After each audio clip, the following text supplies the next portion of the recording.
নোয়াপাড়া থানার বড় সাফল্য। প্রতারণা চক্রের মূল বান্দা সহ 8 জনকে গ্রেপ্তার করল নোয়াপাড়া থানার পুলিশ। প্রলোভনের ফাঁদে পা দিয়ে সাধারণ মানুষ আর্থিক প্রতারণার শিকার হচ্ছে। মানুষের দুর্বলতাকে কাজে লাগিয়ে প্রতারকেরা হাতিয়ে নিচ্ছে লক্ষ লক্ষ টাকা। 2023 সালের ডিসেম্বর মাসে নোয়াপাড়া থানাতে একটি কেস জমা পড়ে। সুরজিৎ বাগি জাবেদ গারুলিয়ার এক বাসিন্দা 11 লক্ষ টাকা খুইয়েছে। বিভিন্ন সূত্রে খবর, ভবানীপুর থেকে একটি জায়গায় রেড করে কল সেন্টার থেকে 8 জনকে গ্রেপ্তার করা হয়। সেখান থেকে 40টি মোবাইল প্রতারকরা যে সমস্ত নাম্বার থেকে কল করত তার কল লিস্টেড 8টি ডায়েরি বাজেয়াপ্ত করে। এর সঙ্গে আরও বড় কেউ জড়িত আছে বলে পুলিশের অনুমান। এদের আজকে ব্যারাকপুর আদালতে পাঠানো হবে এবং তল্লাশি চালানো হবে। বাজেয়াপ্ত 40টি ফোন থেকে তারা বিভিন্নভাবে গ্রাহকদের ফোন করত। এদের কাছ থেকে যে নাম্বারগুলি পাওয়া গেছে সেটা শুধু পশ্চিমবঙ্গ নয়, তার বাইরের রাজ্যেও যোগাযোগ সূত্র পাওয়া গেছে বলে সূত্রে জানা গিয়েছে। Bureau report, royal Bangla. আজকে আপনাদেরকে প্রেস ব্রিফিংয়ে ডাকা হয়েছে। আপনাদের থ্রুতে আমাদের অ্যাচিভমেন্টের থেকেও সবথেকে বড় যে বিষয়টি আছে, মানুষকে সচেতন করার জন্য কিভাবে প্রলোভনের ফাঁদে পা দিয়ে আজকে সাধারণ মানুষেরা তারা বিভিন্ন সময় তারা আর্থিক যে প্রতারণার শিকার হচ্ছে এবং তাদের যে বিভিন্ন দুর্বলতা, সেই দুর্বলতাগুলোকে কাজে লাগিয়ে কিভাবে আজকের এই প্রতারণা চক্র কাজ করছে সেই সম্পর্কে সচেতন করার জন্যই আপনাদেরকে ডাকা হয়েছে। এখানে আমাদের ডিসেম্বর মাসে নোয়াপাড়া থানাতে একটা কেস হয়েছিল, যেখানে সুরজিৎ বাগচি নামে গারুলিয়ার এক ব্যক্তি, যে প্রায় বিভিন্ন ধাপে ধাপে 11 লক্ষ টাকা সে খুইয়েছে, এরকমই একটি চক্রের পাল্লায় পড়ে। আমাদের যখন ডিসেম্বর মাসে কেসটি হয়, তারপর থেকে বিভিন্ন রকম সূত্র ধরে গতকাল আমরা ভবানীপুরে একটা জায়গায় রেড করে একটা কল সেন্টার থেকে 8 জনকে গ্রেপ্তার করি এবং সেখানে আমাদের 40টি মোবাইল এবং তাদের যে বিভিন্ন স্ক্রিপ্ট এবং ভিকটিমদের যে নম্বর, এটা সংক্রান্ত 8টি ডায়েরি আমরা সিজ করেছি।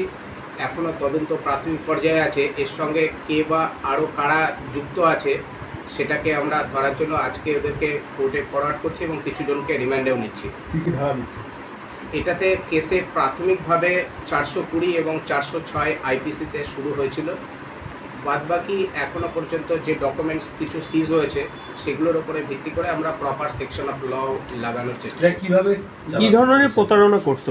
এরা এখানে যে ফোনগুলো দেখছেন, এই ফোনগুলোর মাধ্যমে বিভিন্ন ভিকটিমকে এরা টার্গেট নিত, বিভিন্ন নম্বরে তারা ফোন করত।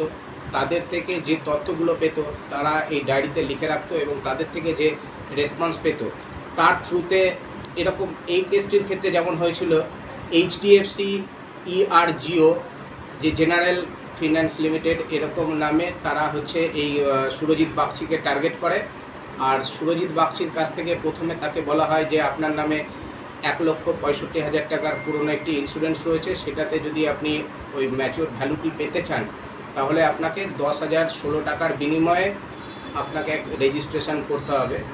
এবং সে তখন ওই 10,016 টাকা পেমেন্টও করে। পরবর্তীকালে বিভিন্ন রকম তাকে প্রলোভন দেখিয়ে, কখনো তাকে ক্রেডিট ব্যালেন্স এবং প্রসেসিং ফি এভাবে দেখিয়ে এভাবে ধাপে ধাপে একটার পর আর এক রকমভাবে চক্রের মধ্যে ফেলে প্রায় 11 লক্ষ টাকা তার কাছ থেকে কলাপ করেছে।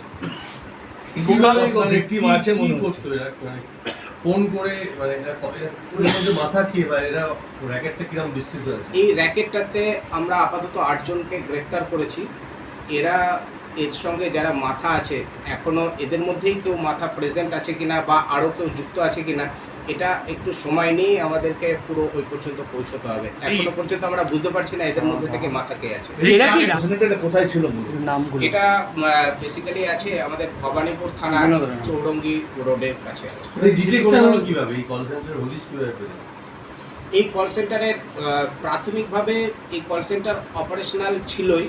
আমরা প্রথম যে নম্বরগুলো থেকে কল এসেছিল সেই নম্বরগুলো ওদের সুইচ অফই ছিল, কিন্তু পরবর্তীকালে আমরা যখন বিভিন্ন রকম আমাদের টেকনিক্যাল ইস্যু পুরো ডিসক্লোজ করা যাবে না, সেখান থেকে আস্তে যখন আমরা অ্যাপ্রোচ করি তারপরে আমরা বেশ কিছু নম্বর পেয়ে যাই। সেই নম্বরে আমরা যখন হচ্ছে তাদের লোকেশান এবং সমস্ত কিছু পাই, সেখান থেকে কালকে যখন রেড করা হয় তাদেরকে আমরা হাতে নাতে ধরতে পারি। কতগুলো মোবাইল আর কি ডিভাইস আপনারা সিজ করেছেন? এখনো পর্যন্ত আমাদের এখানে 40টি মোবাইল আছে এবং ওই মোবাইলের সঙ্গে ব্যবহার করা যে চার্জার এবং 8টি ডায়েরি সেগুলোকে আমরা সিজ করেছি। স্যার, কতদিন ধরে চালাচ্ছিল গাড়িতে চক্রটা? এটা এখনো পর্যন্ত তদন্ত যেহেতু প্রাথমিক পর্যায়ে আছে, এগুলো বিস্তারিত তথ্যগুলো আপনাদেরকে রিমান্ডে নিয়ে আসার পর পরবর্তীকালে বলতে পারবো। হাওড়া জেলার আমতা এবার সবচেয়ে কম খরচে বসন্ত কনস্ট্রাকশন। এখানে ওনারশিপে দোকান ঘর ও ফ্ল্যাট বুকিং চলিতেছে। ঠিকানা আমতা ইকো ব্যাংক বিল্ডিং ও আমতা রেল লাইনের পাশে বা ইন্ডিয়ান অয়েল পেট্রোল পাম্পের সামনে। বসন্ত কনস্ট্রাকশন, সবচেয়ে বেশি সুবিধা, অল্প খরচে 4 হুইলার পার্কিং পেতে পারেন। বসন্ত কনস্ট্রাকশন, আমাদের ঠিকানা আমতা ইকো ব্যাংক বিল্ডিং। বসন্ত কনস্ট্রাকশন, আমাদের সঙ্গে যোগাযোগ করতে পারেন 9732919779 এবং 95642626669 এ।